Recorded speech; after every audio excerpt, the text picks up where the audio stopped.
ओम शांति। शिव बाबा और ब्रह्मा बाबा, बाप दादा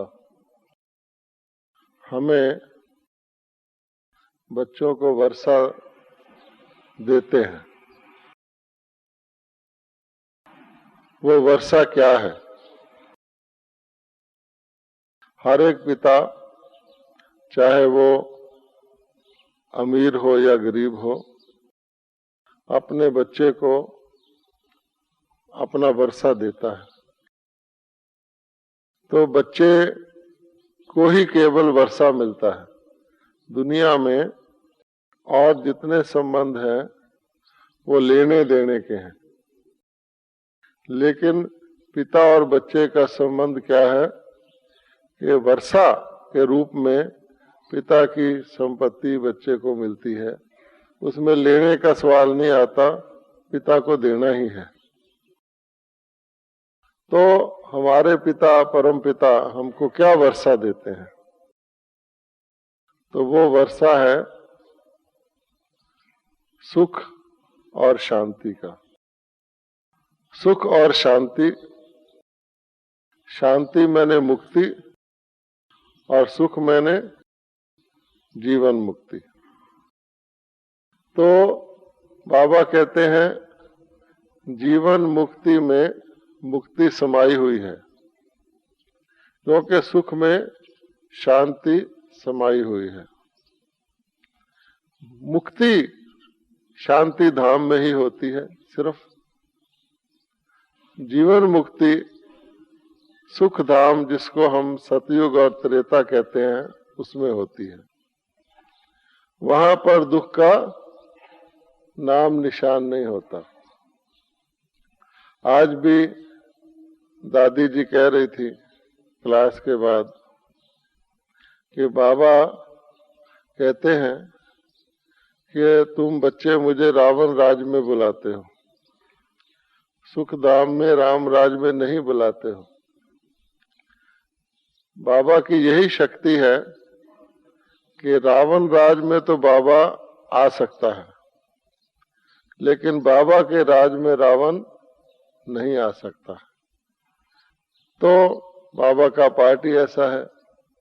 तो हमारे लिए बाबा आके रावण राज्य को परिवर्तित करते हैं और हमें सुख शांति का सतयुग त्रेता का वर्षा देते हैं। ये वर्षा केवल बाबा के बच्चों को ही मिलता है और किसी को नहीं मिल सकता। और वर्षा लेने का बहुत आसान तरीका क्या, बस जन्म लिया और वर्षा मिला। जैसे माता पिता के संतान होती है, तो संतान कैसी भी हो, संतान लंगड़ी हो, अंधी हो, कमजोर हो, लेकिन जो ही संतान पैदा हुई तो वर्षा की अधिकारी हो जाती है। इसी तरह से बाबा कहते हैं सारी दुनिया की जितनी भी आत्माएं हैं 600 करोड़, उसमें से बाप का वर्षा किसी को नहीं मिल सकता। चाहे वो विद्वान हो, चाहे वो वैज्ञानिक हो, चाहे वो कोई सेठ हो, चाहे कोई पढ़ा लिखा व्यक्ति हो, कोई हो, सिवाय बाप के बच्चों को। बच्चे तो सारे ही हैं शिव बाबा के, लेकिन जो ब्रह्मा के द्वारा शिव बाबा के डायरेक्ट बच्चे बनते हैं, चाहे वो मुख वंशावली हो, चाहे वो संकल्प वंशावली हो, लेकिन ब्रह्मा के द्वारा बनते हैं। क्योंकि वर्षा असल में दादे का होता है पोते के लिए, तो बाप बीच में पिता है, तो वर्षा शिव बाबा का है। थ्रू ब्रह्मा जो बनते हैं उनको मिलता है, और वो सबको मिलता है सुख और शांति का, सतयुग और त्रेता का। कईयों को त्रेता का मिलता है, लेकिन त्रेता तक का वर्षा जरूर मिलता है, और द्वापर के बाद का रावण का वर्षा बाकी सारे जितने दुनिया के लोग हैं जो बाबा को नहीं पहचानते उनको मिलता है दुख का। वास्तव में उसको वर्षा भी नहीं कहेंगे। अब बाबा कहते हैं वर्षा लेने के लिए जैसे बच्चा जन्म लेता है ऐसे ही आपने क्या किया। तो हमने केवल जैसे कल बाबा ने कहा, मुरली में कहा था, परसों कहा था, क्या कहा था कि वर्षा लेने में क्या है कि मैं बाबा का और बाबा मेरा, बस 1 सेकंड की बात है, सौदा हो गया। उसमें मैं कैसा था कैसा हूं उसका कोई लिंक नहीं है। आपको स्वर्ग का वर्षा तो मिल ही गया। अब बाबा कहते हैं इस वर्षे की भी फिर गहराई है। स्वर्ग तो त्रेता को भी सेमी स्वर्ग ही कहते हैं, दुख का तो वहां भी नाम निशान नहीं है। सुख ही सुख है, प्रजा को भी सुख है, राजा को भी सुख है, तत्वों में भी सुख है। राम राजा राम प्रजा त्रेता के गाया हुआ है। लेकिन फिर भी अगर और आ गए उस युग में तो फिर आगे देखना पड़ता है कि आ तो गए, कौन से पोस्ट पर आए। जैसे यहाँ सब दुख ही दुख है, दुख में भी वर्षा है कि कोई मंत्री बन जाता है, कोई एमपी बन जाता है। पहले तो लोग एमपी बनते हैं, फिर जब एमपी बन जाते हैं फिर सोचते हैं कुछ मंत्री बन जाए, मंत्री बन जाते तो सोचते हैं कोई मुख्यमंत्री बन जाए, प्रधानमंत्री बन जाए। इसी तरह से जब त्रेता में भी आ गए, चलो सतयुग में भी आ गए, द्वापर से तो उठ गए, भगवान के वर्षे में आ गए, फिर सोचते हैं आगे क्या है। जैसे बस में होता है ना, पहले सोचते खड़े हो जाएं, जगह तो मिल जाए, खड़े तो हो जाएं, बस में दाखिल तो हो जाएं। जब अंदर चले जाते हैं फिर क्या सोचते हैं, कुछ बैठने की जगह मिल जाए। इसी प्रकार से फिर आगे चलो तो वर्षे में बहुत बहुत चीजें हैं। उसमें आपको अच्छा पद मिल सकता है, मेहनत करो तो राजाई मिल सकती है।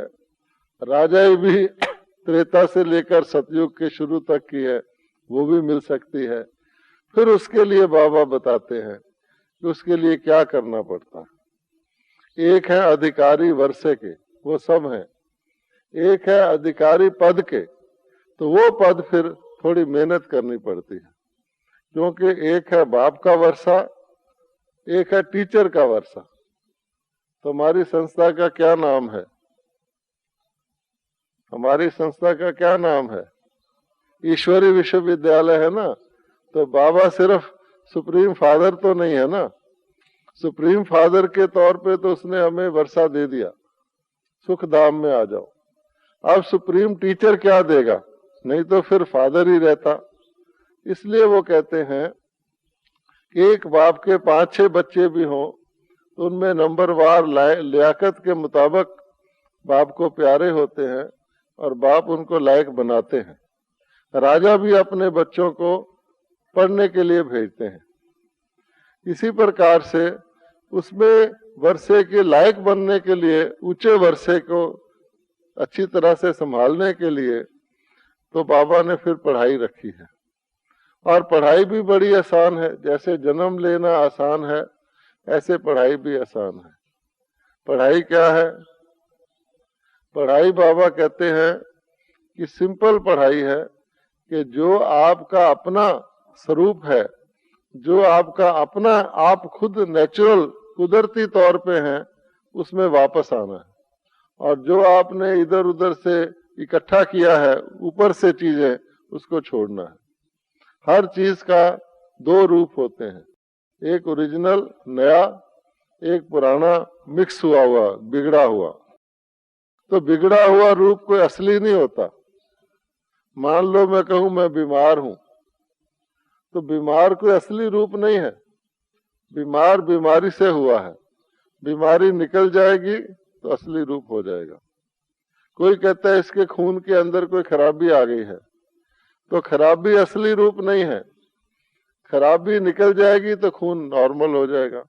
इसलिए हमारे अंदर पढ़ाई सिर्फ इतनी है, बाबा ने भी इसके ऊपर ठप्पा लगा दिया है कि आप सबके अंदर, हम सब आत्माओं के अंदर शक्तियां हैं ही हैं। ऐसी बात नहीं कि शक्तियां हमने कोई इकट्ठी करनी है, शक्तियां हैं, लेकिन वो शक्तियां जो हैं वो दब गई हैं, कमजोर हो गई हैं। जैसे आग तो जल रही है लेकिन आग जोरदार नहीं है, इसी प्रकार से किसी के प्राण तो चल रहे हैं लेकिन उसके अंदर ताकत नहीं है। सांस भी चल रहा है, जान भी है उसके अंदर, लेकिन उसको का उठ जा, उठने में तकलीफ, चल पड़ तो तकलीफ, दौड़ना तो क्या है, उड़ना तो क्या है। इस वास्ते अब हमारी पढ़ाई क्या है, तो बाबा ने कहा है कि मैं आपको पिता के रूप में वर्षा देता हूँ, टीचर के रूप में पढ़ाता हूँ, और पढ़ाई में क्या बताता हूँ कि कैसे आप अपनी शक्ति को पूरी कर लो, जिसको हम कहते हैं संपूर्णता। शक्ति तो है, संपूर्ण शक्ति, सर्व शक्तियों से मिली हुई शक्ति, ताकत, वो बाबा कहते हैं मेरी पढ़ाई से आपको मिलती है। अब ताकत कई तरह की होती है। एक तो होता बाहुबल, शरीर की ताकत। कई व्यक्ति शरीर से ताकतवर होते हैं, उनको बीमारी नहीं आती, कोई उनको लड़ता नहीं, उनको मार नहीं सकता। फिर कई धन से ताकतवर होते हैं, खूब पैसा है, वो भी एक शक्ति है। किसी के अंदर कोई गुण होता है, हुनर होता है, वो भी एक शक्ति है। ये सब, किसी का परिवार बहुत अच्छा इकट्ठा परिवार रहता है, वो भी एक शक्ति है। किसी के बड़े बड़े लोगों से संपर्क होते हैं, थानेदार वाकफ होता है, वो भी एक शक्ति है। संबंध संपर्क की शक्ति है, धन की शक्ति है, बाहुबल की, शरीर की शक्ति है, गुणों की शक्ति है। लेकिन ये सारी की सारी शक्तियां जिस्मानी है। बाबा जिस शक्ति की बात कहते हैं, जिन सर्व शक्तियों की बात कहते हैं, शक्ति सर्वशक्तिवान के बच्चे, तो वो शक्ति कौन सी है? अब परमात्मा को ही ले लो, सर्वशक्तिवान पिता, उसके पास कोई धन की शक्ति तो नहीं है, उसका तो शरीर ही नहीं है, कभी उसने 1000 का नोट रखा ही नहीं होगा, उसके पास रह ही नहीं सकता, छोटा सा तो परमात्मा है। इस वास्ते धन की शक्ति नहीं है उसके पास। अच्छा, कोई कहे बाहुबल की शक्ति है, उसका शरीर ही नहीं है, जो उसके अंदर कोई पहलवानी, कसरत, कुश्ती की बात हो, वो भी नहीं है। अच्छा, ऊंचे किसी से संपर्क रखे, वो सबसे ऊंचा खुद है, वो किससे संपर्क रखेगा? इस वास्ते जिन शक्तियों का हम नाम लेते हैं, पढ़ाई लिखाई की शक्ति है। अभी बहन जी ने बताया भाई साहब लॉ पढ़े हुए हैं, तो भगवान तो लॉ पढ़ा हुआ नहीं है, इस वास्ते वो कहता है मैं तो ज्ञान का सागर हूँ। तो ये शक्तियों की बात बाबा नहीं करता। ये शक्तियों वाले दुनिया में बहुत हैं। कौन सी शक्ति की करता है? वो है वो शक्ति जो किसी के पास नहीं है। तभी तो आप वो बनते हैं जो कोई भी नहीं बनता है। इस वास्ते उसका नाम है आध्यात्मिक शक्ति, रूहानी शक्ति, स्पिरिचुअल पावर। और क्योंकि आप आत्मा हैं, तो उस शक्ति को धारण भी आत्मा में ही करना होता है। इसलिए उस शक्ति को लेने के लिए पहली कंडीशन क्या है? जैसे कहीं पानी का नल बहुत अच्छा बह रहा हो, तो बाल्टी तो चाहिए ना जिसमें आप पानी भरेंगे। इसी प्रकार से वो आध्यात्मिक शक्ति किस में धारण होगी? आपके पॉकेट में धारण होगी, आपकी आंखों में धारण होगी, वो आपकी आत्मा में धारण होगी। इसलिए बाबा कहता है आप आत्मा है। पहली पढ़ाई ये है अलफ, कि मैं आत्मा हूँ। तो वो शक्ति जो है आध्यात्मिक शक्ति, उसके भी बहुत सारे शक्तियों का मिक्सचर है। जैसे बाबा ने हीरा दिखाया कि हीरे का कमल था, और वो हीरा भी बहुत ज्यादा स्पॉटलेस, बिना दाग का था। तो हमेशा हीरे के अंदर सभी रंग चमकते हैं। कभी भी आप हीरा देखेंगे तो उसमें सभी रंग होते, 7 रंगा होता है, वो होता सफेद है। इसी प्रकार से हमारे जो सर्व शक्तियां हैं, वो शक्तियों में से मोटी मोटी शक्तियां हमारे चित्रों में दिखाई हुई है, जिसको लोग अष्ट शक्तियां कहते हैं ना। कम से कम है तो बहुत, बाल बच्चे उनके, लेकिन मोटे रूप से 8 शक्तियां हैं। अच्छा, 8 शक्तियां भी कैसी हैं कि दोनों एक दूसरे के देखने में ऐसे लगेगा जैसे कोई कहे कि भाई लाल और पीला, लाल और नीला अलग अलग रंग हैं, लेकिन दोनों एक दूसरे से अलग हैं, लेकिन फिर भी एक दूसरे से संबंधित हैं। एक शक्ति कम होगी तो दूसरी भी कम हो जाएगी। ऐसा नहीं होगा कि सारी शक्तियां आपके अंदर में से एक शक्ति बहुत हो जाए ऐसा नहीं होगा। जैसे कोई व्यक्ति कहते हैं ये सुंदर व्यक्ति है, इसका शरीर बड़ा सुंदर है, तो ये तो नहीं कहेंगे इसका नाक ज्यादा सुंदर है, कान कम सुंदर है, टोटल कहेंगे। ऐसे कहेंगे ये भला मानस है, बहुत शरीफ व्यक्ति है, तो ऐसा तो नहीं कहेंगे कि किसी के साथ शरीफ है, किसी के साथ लड़ता है, नहीं। इसी प्रकार से टोटल में शक्तियां एक जैसी रहती हैं। फिर भी एक जैसी रहने में भी आमतौर पे देखा जाता है, कोई कहते हैं ये व्यक्ति बहुत कम बोलता है, ये व्यक्ति बहुत तेज दिमाग का है। तो ये फर्क क्यों हो जाता है? तो इसलिए हो जाता है कि जिस शक्ति को आप ज्यादा यूज करते हैं ना, प्रयोग में लाते हैं, वो ताकतवर दिखती है दूसरी भी। जैसे आपके घर में 6 शर्ट है आपके पास है 6 की 6, लेकिन एक शर्ट है जिसको आप ज्यादा पहनते हो, तो लोग तो यही देखेंगे कि ये इस शर्ट में ये व्यक्ति दिखता है आमतौर पे, बाकी घर में पड़ी हैं, आप कभी कभी पहनते होंगे। इसी प्रकार से बाबा ने कहा है शक्तियां सब हैं, लेकिन प्रयोग करने से वो शक्ति कर्म में आती है। आपको व्यक्ति उसी शक्ति से जानते हैं। जैसे अवगुण है, मान लो किसी के अंदर जोश है, तो लोग उसको कहेंगे इस व्यक्ति में जोश है उसके अंदर और भी सारे अवगुण, लेकिन उसको यूज उसने जोश को ज्यादा करता है, इसलिए जो जोश उसका प्रधान हो जाता है। तो इसलिए हमें ये देखना चाहिए कि शक्तियां हमारी, जो बाबा पढ़ाई पढ़ाते हैं, तो जैसे स्कूल के अंदर सभी सब्जेक्ट में नंबर ठीक आने चाहिए। कोई इंग्लिश बहुत अच्छी पढ़ जाए, उसमें 100 में से 100 मार्क्स आ जाए, और हिसाब में उसमें 100 में से 10 आ जाए, तो टोटल भी बिगड़ जाएगा और वो कंप्लीट भी नहीं गिना जाएगा। जैसे बाबा कभी एग्जाम्पल देते हैं, किसी व्यक्ति की एक टांग लंबी हो, एक टांग छोटी हो, तो कैसे चलेगा, दौड़ेगा कैसे, है ना। इसी प्रकार से कोई युगल होता है, एक बहुत मोटा एक बहुत पतला, तो फिर लोगों की नजर पड़ती है कि ये युगल फिट नहीं है, या एक बहुत ऊंचा एक बहुत छोटा। इसी तरह से अगर सब शक्तियों में हमारी कोई शक्ति ज्यादा यूज करने से ज्यादा ताकतवर हो गई है और किसी शक्ति का हमने कम यूज किया है, तो प्राय ऐसा भी होता है जिस सब्जेक्ट में व्यक्ति होशियार होता है उसको ज्यादा पढ़ता है, और जिसमें कमजोर होता है उसको पढ़ने को कहो तो उसको नींद आ जाएगी, उसका दिल नहीं करेगा। इसी तरह से जिस शक्ति के हम अनुभवी हो गए हैं उसी को ज्यादा यूज करते हैं, और जिस शक्ति का हमें अनुभव नहीं है, उसको अनुभव में नहीं लाया है, उसको हम किनारे करके जो यूज वाली है उसको दूसरी की जगह भी यूज कर लेते हैं। ऐसा होता है ना, जब आपके पास बहुत सारी चीजें नहीं है, किसी के पास सिर्फ धन ही है, तो धन से क्या करता है, फिर धन से ही सारे काम निकालता है। किसी के पास बाहुबल है तो बाहुबल से धन का काम भी निकालता है वो, क्योंकि उसके पास है ही वो ज्यादा। इसी प्रकार से दुनिया के अंदर जिस व्यक्ति में आजकल स्पेशलिस्ट सब हैं, किसी के अंदर किसी चीज की विशेषता है, किसी के अंदर किसी चीज की विशेषता है, उसका नतीजा क्या होता है कि उसको बाकी चीजों का अनुभव नहीं होता।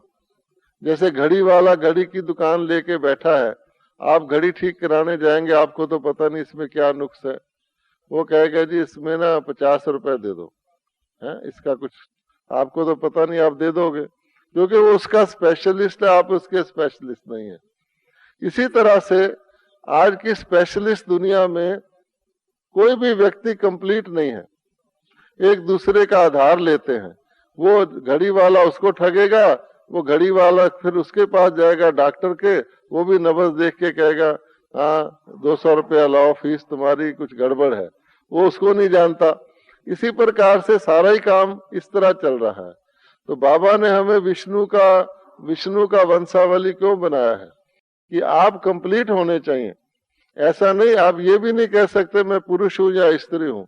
मुरली में बाबा ने कह दिया ये तो चोला है, बहन का है या भाई का है, लेकिन हो तो आप आत्मा। तो आत्मा को विष्णु का रूप भी इसीलिए दिया है, और अष्टभुजाधारी का भी इसीलिए दिया है कि कंप्लीट होना चाहिए।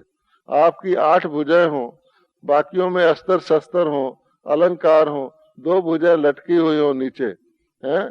कई बार देखा ना किसी व्यक्ति की बाजू नहीं होती, या कमजोर होती है तो उसकी शर्ट भी ऐसे बाजू लटकी हुई सी दिखाते हैं, तो वो फिर कंप्लीट तो नहीं गिना जाएगा ना। और काम करने में भी जब उसको करना पड़ेगा कर्म, तो उस जगह जाके कमी हो जाएगी। इसलिए संगम युग पर अगर बाबा का आपने वर्षा देखना हो, जो बाद में आपको सुख धाम के रूप में मिलता है, या जो मुक्ति जीवन मुक्ति के रूप में इस जीवन में भी आपको अनुभव होता है, जिसको हम फ्रीडम कहते हैं, इंडिपेंडेंस कहते हैं, स्वतंत्रता कहते हैं, अधिकारीपन कहते हैं, वो वर्षा आपको शक्तियों के द्वारा ही दिखता है। दूसरे शब्दों में परमात्मा के जितने भी गुण हैं वो शक्तियों के रूप में ही है। मान लो परमात्मा ज्ञान का सागर है, तो ज्ञान भी बहुत बड़ी शक्ति है। कहा जाता है knowledge is power, knowledge is source of income. परमात्मा पिता शांति के सागर हैं, तो शांति भी एक शक्ति है। लोग शांति को तो चिराग लेकर ढूंढते हैं, शांति कहाँ मिल जाएगी, सारी दुनिया में घूमते हैं। परमात्मा, इस जितनी भी चीजें परमात्मा की हैं वो शक्तियों के रूप में है। और हम लोगों को जो वर्षा मिलता है वो शक्तियों के आधार से मिलता है, लेकिन शक्ति वर्षा नहीं है। शक्ति वर्षे को लेने के लिए अधिकारी बनना है। जैसे बिजली एक शक्ति है, लोग घर में बिजली लगवाते हैं, किस लिए लगवाते हैं? कि बिजली से पंखा चलाएंगे, हीटर चलाएंगे, मोटर चलाएंगे, ये करेंगे। आप देखेंगे शक्ति एक है, लेकिन उससे गर्म भी हो सकता है, ठंडा भी हो सकता है। मशीन चल भी सकती है, मशीन रुक भी सकती है, ऑपोजिट काम करती है। शक्ति सिर्फ हो और उससे मशीन ही ना हो, आपके घर में पंखा ही ना हो, आप हीटर ही ना लाएं, कोई चीज ही ना यूज करें, तो शक्ति किस काम की है? जैसे आत्मा है, शरीर नहीं है, तो आंख नहीं है, हाथ नहीं है, तो आत्मा खाली बैठी है। इसी तरह से बिजली का कनेक्शन आपने लगवा लिया, लेकिन उसमें पंखा वगैरह नहीं है, तो बिजली पड़ी। या फिर पंखे लगवा लिए और कनेक्शन नहीं लिया, तो भी कोई फायदा नहीं है। इस वास्ते आप देखेंगे हमारी डिग्रियां जो सतयुग में हैं, वो क्या डिग्रियां हैं? एक संपूर्ण आत्मा की जैसे डिग्री होती ना, BA LLB वगैरह वगैरह, आपकी क्या डिग्रियां हैं? कौन सुनाएंगे हमारी डिग्रियां? जो तो डिग्रियां है ना सारी की सारी, वो क्या है? सर्वगुण। हाँ ठीक है, यहाँ से डिग्रियां शुरू होती हैं। ये डिग्रियां भी और किसी के पास नहीं है। सर्वगुण संपन्न, 16 कला संपूर्ण, संपूर्ण निर्विकारी, मर्यादा पुरुषोत्तम, और इसके आगे भी कहते हैं हिंसा परमो धर्म। अच्छा, अब इन सारी डिग्रियों में शक्ति का नाम है, गुणों का नाम तो है सर्वगुण संपन्न। ये क्यों नहीं कह दिया सर्वशक्ति संपन्न? कहना तो चाहिए ना भाई, जब हम शक्ति की बात कर रहे हैं तो क्यों नहीं कहा? क्योंकि सतयुग में शक्तियां गुणों के रूप में बदल जाती हैं। जैसे आपने डिग्रियां ली, उसके बाद आप किसी काम में लग गए, कोई अधिकारी बन गए, डिग्रियों से अधिकारी बनेंगे, तो फिर अधिकारी को पढ़ने की जरूरत नहीं रहती, वो तो बन गया। इसी प्रकार से हमारी डिग्रियों का फल जो है वो है गुण, शक्ति का फल है गुण। तो वास्तव में हमें गुणवान बनना है, जिसको हम कहते हैं कंप्लीट, संपूर्ण। लेकिन बनने का आधार शक्तियां हैं। इसलिए सतयुग में शक्तियों का डिग्री नहीं है, संगम में शक्तियों की डिग्री है। आपका नाम ही शक्तियां रख दिया भगवान ने। क्या थे? अबला से सबला, पांडव, साधारण व्यक्ति से पांडव। तो पांडव से कौन सी शक्ति दिखती है? उन्होंने तो लंबे चौड़े साइज बड़े करके हथियार देकर पांडव बना दिए हैं।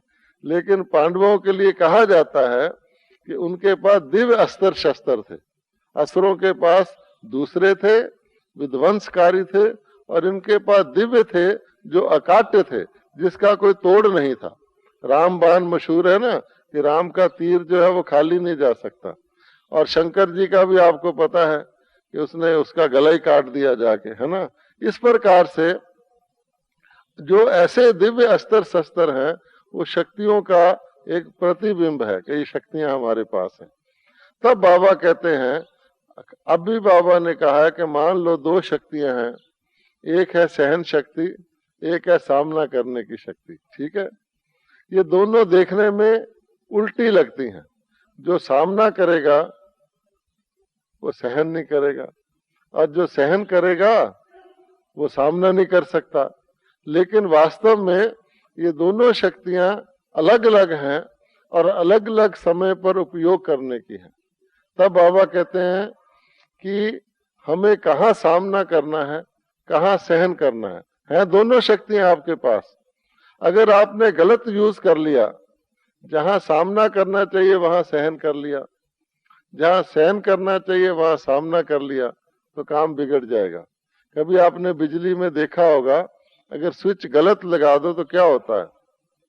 अगर कोई बिजली के तार तोड़ के जोड़ने की कोशिश करे और उल्टा लगा दे, नेगेटिव को पॉजिटिव से लगा दे, पॉजिटिव को नेगेटिव से लगा दे, तो क्या होता है कि शॉक भी लगता है, वहां से स्पार्क भी निकलता है और फ्यूज भी हो जाता है। इस वास्ते बाबा कहता है कि अगर जहां आपको सामना करना है वहां तो आप सहन करने लग गए। जैसे लौकिक है, बाबा कहता है लौकिक को अलौकिक में बदलो।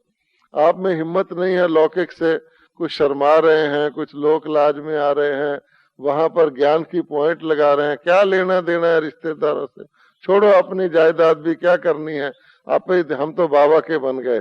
तो क्या है, सामना करने की शक्ति नहीं है, तो सहन कर रहे हैं।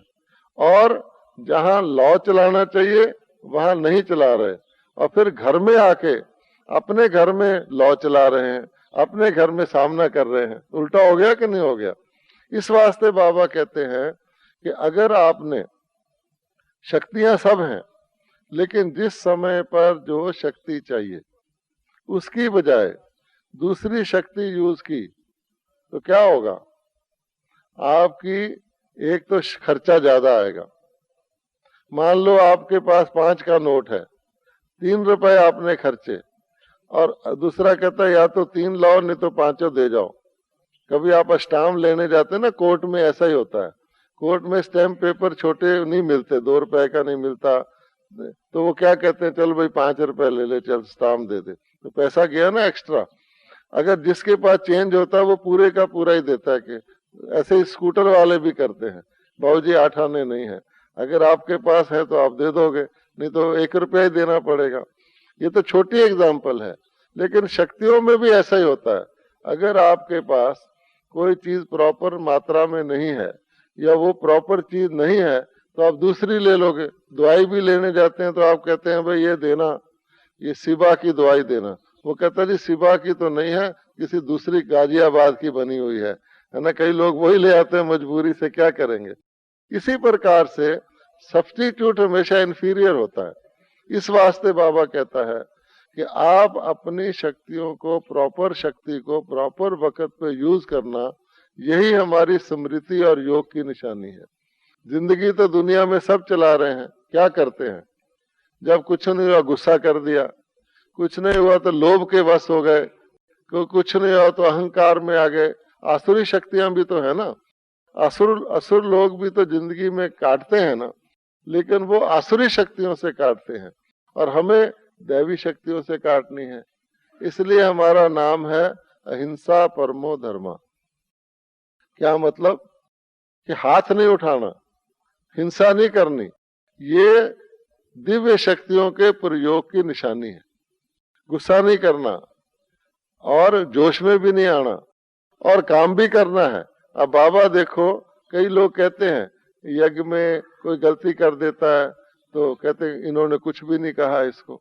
मान लो बाबा बैठे हैं, कोई बेकायदे स्टेज पर चढ़ के आ जाता है, अच्छा तो क्या करेंगे, उसको मारेंगे तो नहीं, उठा के उसको फेंकेंगे तो नहीं, क्योंकि हमने अहिंसा परमो धर्मा है, तो हमने दिव्य शक्तियों से काम को चलाना है। बाबा के बिल्कुल सामने भी आ जाएंगे तो बाबा क्या करेंगे, मुस्कुराते रहेंगे, है ना। उसको प्राप्ति कुछ नहीं होगी, वो समझेगा मैं आके कायदा तोड़ दिया।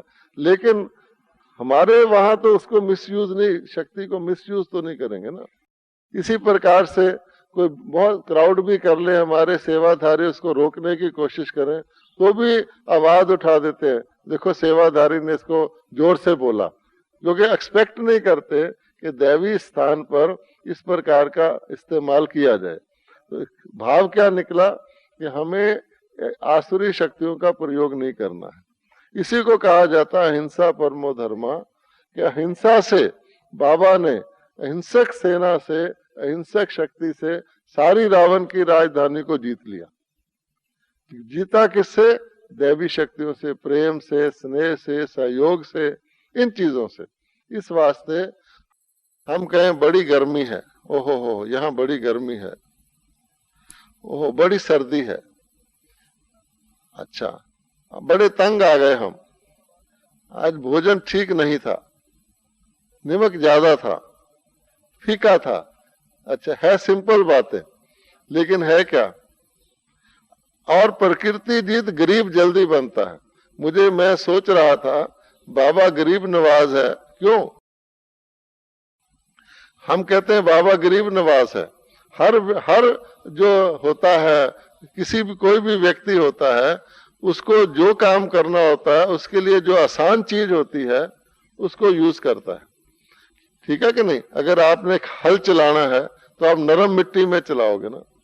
तो बाबा भी बड़ा चतुर है, उसको पता है कि गरीब जो है ना, उसको ना तो ज्यादा प्रकृति का है, बेचारे को कूलर नहीं है, उसके पास एयर कंडीशनर नहीं है, उसको सर्दी में हीटर नहीं लगाना है, हीटर है ही नहीं बेचारे के पास। इसलिए क्या होगा कि वो आधा प्रकृति जी तो गरीब वैसे ही हो जाता है, क्योंकि उसको है ही नहीं, बेचारे को कुछ करने की जरूरत ही नहीं है। गर्मी में भी रहेगा, सर्दी में भी रहेगा, भूखा भी रहने का आदी हो गया, ट्रेन में बिना रिजर्वेशन के भी चलेगा, 10 व्यक्तियों के बाथरूम में नहा भी लेगा, लाइन में भी लग जाएगा, कपड़े लत्ते का भी फिक्र नहीं है, चल रहा है। इसलिए बाबा भारत में आ गया आराम से, कि कहीं लंदन वंदन में जाऊं तो बड़ी दिक्कत हो जाएगी, क्योंकि वो लोग जो हैं बड़े बड़े लग्जरी के आदी हैं, कार के बगैर चलते नहीं, उनके पैर सूज जाते हैं, फ्रिज से बगैर वो खाना नहीं खा सकते, उनको गरम गरम चीज चाहिए, ये चाहिए, वो चाहिए। उनके घरों में जाओगे ना, दुनिया भर के सामान पड़े होंगे, ये वो कैमरा भी चाहिए। मुझे समझ में नहीं आती, कैमरा ले लेते हैं, मेरे ख्याल एक ही बार यूज करते हैं, उसके बाद पड़ा रहता है। टेप रिकॉर्डर हर चीज होगी उनके घर में, कभी यूज नहीं करेंगे। अच्छा, और भारतवासी जो हैं वो अपना आराम से चलते हैं, जब भूख लगी तब खाना बनाएंगे, और वो क्या करेंगे, 6 दिन पहले बना के फ्रिज में भर देंगे, 6 दिन वाला आज खाएंगे, आज का फिर फ्रिज में रख देंगे। उनका सिस्टम में दूसरा उल्टा होता है। तब बाबा कहता है कि गरीब को अहंकार काहे का, अमीर को तो अहंकार है। आज मैंने नई ड्रेस सिलवाई है, फलानी दुकान से सिलवाई है, फलाने मॉडल की कॉपी करके पहले सिलाएगा, मेहनत करके फिर दिखाने जाएगा किसी को, घर में तो रखेगा नहीं, फिर उसको खर्चा करके बुलाएगा, ओ मेरे घर में पार्टी है, क्यों, मेरी ड्रेस देखो। जैसे वो जुलाहा होता है ना, एक कहते हैं ना, एक व्यक्ति ने सोने की अंगूठी बना ली, एक जुलाहे ने। अब उसकी अंगूठी कोई देखे ही ना, तो उसने कहा सारा दिन बैठा रहा, उदास हो गया, मेरी अंगूठी नहीं किसी ने देखी। शाम को उसने अपनी झोपड़ी को आग लगा ली। अच्छा, और जो व्यक्ति आए कहे आग कैसे लगी, तो ऐसे करके कहे, वो वहां से ना आग शुरू हुई थी, अंगूठी की तरफ ध्यान जाए लोगों का। इसी प्रकार से ये तो उसकी कहानी है, लेकिन ये अमीर लोग सब ऐसे ही करते हैं। तो इसलिए बाबा कहता है कि उनको अहंकार भी होता है, लोभ भी होता है, आपस में कंपटीशन आ जाता है, ये कार लाया मैं दूसरी लाऊं।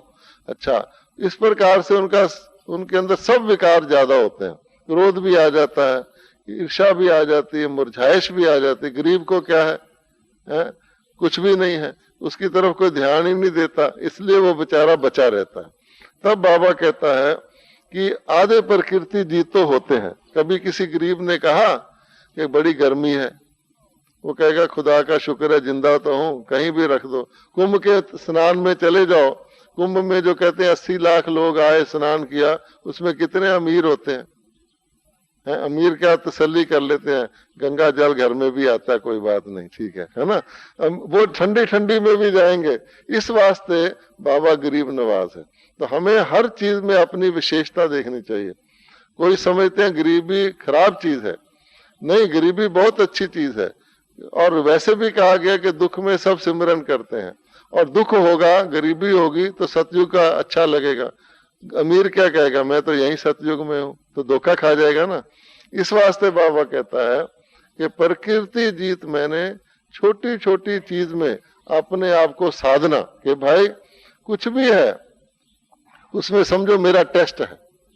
ऐसे नहीं समझो, मान लो आपको खाना नहीं मिला, कोई चीज कम हो गई, दूसरे के पास आ गई, आपकी टर्न आई तो खत्म ही हो गई। मान लो पकौड़ी बनी थी ना उस दिन भोग वाले दिन, तो पकौड़ी खत्म हो गई, आपके लास्ट तक आके खत्म हो गई। अब आप क्या, हाय हाय मुझे पकौड़ी नहीं मिली।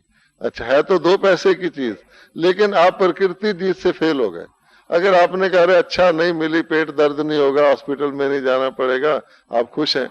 इस वास्ते हर चीज में, ट्रेन में सीट नहीं मिली, कोई बात नहीं, जो सीट लेने की कोशिश करते हैं ना, उतना सुख उनको सीट का नहीं होता जितना परेशानी सीट बुक करने में होती। 4 दिन से लगे रहते हैं, मेरी सीट नहीं हुई, मेरी उधर मुरली चल रही, उधर कहेंगे मैं अपनी सीट का तो पता कर रहा हूं, हाय मेरी सीट नहीं हुई, हाय मेरी सीट नहीं हुई। तब बाबा कहता है कि हो जाए अच्छा, ना हो जाए तो भी अच्छा, आपको उसमें सहनशीलता आ जाएगी। कोई बात नहीं, दुनिया में लोग जाते ही हैं, ऐसी परिस्थिति आती है जब हम सीट वीट नहीं देखते, ऐसी भी परिस्थिति आती है दुनिया में। अगर मान लो कोई कह दे यहाँ बम फटने वाला है, आप सड़क पर नजर आएंगे, जूता भी नहीं पहनेंगे। क्यों? आप नंगे पांव क्यों जा रहे हैं? क्योंकि उस वक्त आप सोल कॉन्शियस हो गए ना। इसी प्रकार से हर परिस्थिति में समान रहना, ये नहीं अच्छे सेंटर में गए यहाँ बड़ा सुख है। कई ऐसे भी होते, नई नई टीचर बनती हैं, बड़े सेंटर में जाके उनको ट्रेनिंग दी जाती, सब साधन है, सुख है, फिर उनको कहते हैं जाओ फलाने छोटे सेंटर में जाके चार्ज लो, ओहो हो, ये तो बड़ी तकलीफ की जगह है। तो तब बाबा कहता है ये गड़बड़, इस वास्ते बिल्कुल छोटे से चलो, फिर अच्छा हो जाए, उसमें भी फंसो नहीं, तब आप सुखी रह सकते हैं। इसलिए बाबा कहता है शरीरी बनो। आप सोचिए कि भगवान को हम कलयुग में बुला लेते हैं, इतनी बड़ी हस्ती है, देवताओं को भी पढ़ाने वाला, और उसको कौन सी दुनिया में, कौन से रथों में, कौन से लोगों के सामने, कौन से वायुमंडल में बुला लेते हैं। उसने कभी कहा, बाबा कभी देखा मुस्कुराहट बाबा की कम हो जाए कि बच्चे ये नुकसान हो गया, आज यहाँ टेंट लगाया था, टेंट के ऊपर तो पानी गिर गया, कितना नुकसान हो गया। बाबा हानि लाभ में बराबर है। इसी वास्ते प्रकृति जीत अगर हम नहीं बनेंगे तो फिर क्या होगा, हम अधीन रह गए, अधिकारी नहीं हुए। और प्रकृति जीत बनने से प्रकृति को आप सतो प्रधान बनाएंगे। तो हमेशा शत्रु पर जीत पहनने से विजय कहलाता है। बाबा ने कहा है सांप जो है, सांप के ऊपर आपको डांस करना है, ना कि सांप आपके ऊपर डांस करे, आके आपको डराना शुरू कर दे, आपके सामने आके आप कहें मरा, अभी मरा, सांप जी महाराज माफ करो, पीछे हो जाओ, ऐसे नहीं। इस वास्ते एक बार ही आप एक सब्जेक्ट को जीत लेंगे, आपको दोबारा नहीं जीतना पड़ेगा। ये भी बात है, आपने 6ठी का इम्तिहान पास कर लिया, उसके बाद आपको कभी जिंदगी भर 6ठी का इम्तिहान देना पड़ेगा नहीं। हाँ, 7वीं का भी इम्तिहान है, उसके लिए बहुत बड़ा है, लेकिन जब आपने 7वीं का पास कर लिया, फिर आपको 7वीं का नहीं देना पड़ेगा।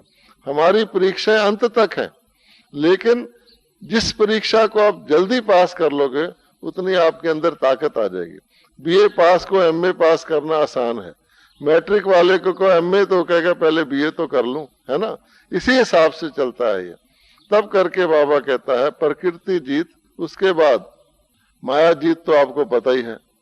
अच्छा, फिर संस्कार और स्वभाव, ये बड़ी चीज है, क्योंकि इसमें इसके साथ मैं जुड़ा हुआ है। जब हम कहते हैं ना मेरा संस्कार, मेरा स्वभाव, भाई मेरे से तो ऐसी मेरे से नहीं ये होता, हम कहते हैं कि नहीं, मेरे को वहां बड़ी तकलीफ है, यहाँ मुझे बड़ा सुख है। तो ये जो मैं वाला संस्कार है ना, ये मेरा है। तब वो बाबा कहता है कि बाबा के देखो कि हमें ब्राह्मण तौर पे, जिसको हम ब्रह्माचरण कहते हैं, ब्रह्मचर्य कहते हैं, कहा गया ना, ब्रह्मा भोजन, ब्रह्मा आचरण, ब्रह्मा ज्ञान, ब्रह्मा मुहूर्त, उसको लोगों ने ब्रह्म मुहूर्त, ब्रह्मचर्य, ब्रह्म भोजन, ब्रह्म ज्ञान कह दिया है। तो ब्रह्मा बाबा को देख करके उसके संस्कार, फॉरेनर को भी बाबा ने कहा फॉरेन कल्चर नहीं, ब्राह्मण कल्चर। तो ब्राह्मण कल्चर सिंपल है, देना, दातापन के संस्कार, लेने के नहीं। तो आप जब देने का संस्कार रख लोगे ना, आपको लेना पड़ेगा ही नहीं। कई समझते हैं लेना जरूरी है। आप किसी हलवाई को कहो मिठाई खा, वो खाएगा? हलवाई को कहो तू मिठाई खा, उसको डब्बा मिठाई का दे दो जाके, वो क्या करेगा? वो कहेगा ये तो मैं तो मिठाई से तंग हूं, ठीक है ना। इसी प्रकार से आपको, आप में से किसी को भी टोली खाने का बहुत शौक हो, मुझे बहुत शौक था, एक की जगह 2 टोली खा के मैं बहुत खुश होता था। हमेशा सोचता था कभी दीदी डबल दे देना, मैं सोचता था भाई वाह वाह मुझे डबल मिलती है। फिर मैंने देखा ये दादियां क्यों नहीं खाती टोली, हम तो खाते हैं, उनको 2 जरा सा खाती हैं, वो भी संतुष्ट हैं, हम तो डबल खा के संतुष्ट हैं। इसका कारण क्या है? फिर हमने देखा कि एक दिन हमें कहा सारी क्लास को टोली बांटो। पहले तो मुझे बड़ा देह भान आया, शांति स्तंभ पे सब बहन भाई खड़े थे, दादी जी विदेश जाने वाली थी, तो टोली आई बांटने के लिए, तो मुझे कहा टोली बांटो। मैं समझता था ये किसी कुमारी वगैरह को बांटनी चाहिए, किसी छोटे भाई को, मैं क्यों बांटू, मैं तो ऑफिसर हूँ। पहले मुझे लगा कि मैं नहीं, मैं चुप खड़ा रहा। उन्होंने कहा टोली बांटो, मैं खड़ा रहा। फिर दादी ने ऐसे मुझे देखा पर चांस, तो मुझे जोर से झटका लगा कि जैसे कोई उसमें शक्ति थी दादी में। मैंने चुपचाप वो थाली ले ली जैसे कठपुतली लेती है, और मैं टोली बांटता गया। उसके अंत में मैंने देखा सबको टोली बांधने के बाद मेरी टोली खाने की इच्छा ही नहीं हुई। बांटने में इतनी खुशी हो गई जैसे माँ अपने बच्चे को खिला के सेटिस्फाइड हो जाती है ना, इसने खा लिया। माँ, बच्चा खाता है तो माँ अपना मुंह चलाती है, बच्चा खा रहा है, इसी प्रकार से वो तसल्ली होती है। तो हमने ये नोट किया कि देने से आप संतुष्ट हो सकते हैं। तो संतुष्टता की मंत्र है देना। आप लेने से कभी संतुष्ट नहीं हो सकते, लेते जाओ और बढ़ता जाएगा इच्छा, और करोड़पति कहेगा अरबपति हो जाऊं। आप देना शुरू कर दो, आप लखपति भी होंगे, आप संतुष्ट हैं। इसलिए ये हमारी जो ब्राह्मण कल्चर है, जो देवता बनते हैं, और देने के अंदर लेना समाया हुआ है, क्योंकि आप संपूर्ण होंगे तो देंगे ना। आपने देखा होगा जब कभी ये ग्रह होता है ना, चंद्र ग्रहण वगैरह वगैरह, उस समय भी वो दान मांगते हैं और कहते हैं उसी चीज का दान करो जो आपके पास नहीं है। तो जो चीज आपके पास नहीं होती, देने से वो पूरी हो जाती है। मान लो आप क्रोध है और जाके प्रदर्शनी में समझाते हो क्रोध नहीं करना, क्रोध विकार है, तो कुछ दिन बाद क्या होगा? आप कहेंगे मैं दूसरों को कह रहा हूं, आपके अंदर ऑटोमेटिक आ जाएगा क्रोध नहीं करना है। इसी वास्ते ये हमारा ज्ञान में देने का है। तो सारी शक्तियां देने से, यूज करने से आएंगी। मान लीजिए कि मैं अपने शहर में, एक अमेरिका में हम गए थे, तो एक व्यक्ति यहाँ हमारे भाई आता था, परिवार, वो दिल्ली पांडव भवन में रहता था। हमें क्या पता कौन है, बहुत सारे अंग्रेज आते हैं, हम उनको हॉल में सुला देते थे, सबको सो जाओ हॉल में, उस वक्त जगह भी कम थी। वहां जब मैं अमेरिका में गया तो मैंने देखा वो तो बहुत बड़ा व्यक्ति है, वहां उसके पास कार है। साउथ अमेरिका में गया, बहुत बड़ा घर है, उसने मुझे 2-3 दिन घुमाया फिराया। तो मैंने देखा कि हम तो इनको पता ही नहीं था इनका ऑक्यूपेशन कौन सा, बेचारा इतना रॉयल व्यक्ति है। तो इसी प्रकार से एक रॉयल व्यक्ति किसी विदेश में या किसी सेंटर में बहुत धन से सहयोगी है, उसको नया नया निकला है, उसको टीचर कहती तुम मधुबन चलो, वहां तो दर्पण है, वहां तो हमारे बड़े बड़े रहते हैं, और तुम जाओगे ना, तुम्हारा जीवन में 7 दिन में इतना परिवर्तन हो जाएगा जितना यहाँ साल भर में नहीं होगा पुरुषार्थ करने से। वो व्यक्ति आ गया, और आते ही मान लो खड़ा हो गया रिसेप्शन पर, और रिसेप्शन वाला चाय पीने गया हुआ है, और वो व्यक्ति खड़ा अपना सामान लेकर के, तो उसके मन में क्या आएगा? अब देखो, कहते थे मधुबन तो दर्पण है, यहाँ तो आते ही इतना थका हुआ मैं आया हूँ, और सामान कमरा अलॉट करने वाला ही नहीं है, पता नहीं क्या समझते हैं अपने आप को, हैं, और वो जानते ही नहीं मैं कौन हूँ, सारा सेंटर तो वहां मैं चलाता हूँ, हैं, उसको परिचय भी नहीं, मुझे यहाँ लाके खड़ा कर दिया। इससे तो अच्छा था मैं ना आता, वहीं मुरली सुन लेता, है, कल को पढ़ लेता। उसके अंदर ये संकल्प भी आ सकता है। इससे क्या होगा? एक उसकी सहन शक्ति जो थोड़ी बहुत है वो भी घटेगी, व्यर्थ के संकल्प भी चलेंगे। अगर वो व्यक्ति ये सोचे अरे मैं तो यूनिवर्सिटी में आया हूँ, मेरा तो कॉलेज है, और यूनिवर्सिटी में तो परीक्षा होती है, मेरे टीचर की भी परीक्षा होती है, यहाँ तो मेरी तो गेट पर ही परीक्षा शुरू हो गई। देखो, या हो सकता है बेचारा कोई वेट करता रहा हो, मेरी गाड़ी लेट आई है, वो अभी चाय वेट कर करके अब चाय पीने गया हो, कोई बात नहीं, मैं सारा दिन खड़ा रहूंगा, कोई बात नहीं, मेरा पेपर है, मैंने पास करना है। तो क्या होगा, उसकी सहन शक्ति बढ़नी शुरू हो जाएगी। जैसे बैटरी का मीटर होता है ना, डिस्चार्ज होती है तो इधर को जाता है, चार्ज होती है तो इधर को जाता है। इस वास्ते आप अपना रुख चेंज करेंगे कि मेरा पेपर है, ये नहीं सोचिए परिस्थिति आई।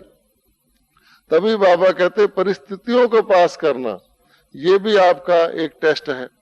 और परिस्थितियां बनती हैं वातावरण से। आपने अपने मन में वातावरण योग का नहीं रखा हुआ, पावरफुल नहीं बनाया हुआ, मौके के ऊपर वो ज्ञान की पॉइंट जो दूसरों को भी सुनाते हैं वो नहीं इमर्ज हुई, तो आप कमजोर हो जाएंगे। जैसे हथियार होते हैं, हथियार का यूज भी प्रॉपर होना चाहिए। आपके पास तोप भी है और पिस्टल भी है, और आपने क्या किया कि जब दूर से देखा माया आ रही है तो पिस्टल चलाना शुरू कर दिया, तो गोली तो उसकी यहां तक ही जाएगी, माया और तेजी से आ जाएगी। फिर आप डर गए, रे माया बहुत नजदीक, आपने तोप चला दिया तो उसके सिर से गुजर कर निकल गया, माया ने आपको पकड़ लिया। तो आपने दोनों हथियार चलाए, रॉन्ग चलाए। जब तोप चलाना चाहिए था तब पिस्टल चला दिया, गोलियां खराब की। जब पिस्टल चलाना चाहिए था तो तोप चला दिया, गोला खराब किया और फंस भी गए। इस वास्ते हमें प्रॉपर टाइम पर प्रॉपर शक्ति का यूज करने से, जहां सहन शक्ति यूज करनी है वहां सामना करने की नहीं यूज करनी है। हो सकती है अल्टरनेटिव, कोई सामना नहीं कर सकता, बेचारा क्या करेगा, सहन करेगा, लेकिन क्यों नहीं करे। और ये भी नहीं कि बहुत टाइम सहन करते रहो, फिर जब तंग आ जाओ तो फिर सामना की जोर से, फिर बहुत जोर से वो फोर्स से निकलेगी। कभी कोई व्यक्ति बहुत जोर से शक्ति यूज करता है तो गिर भी जाता है। इस वास्ते बाबा कहता है बैलेंस।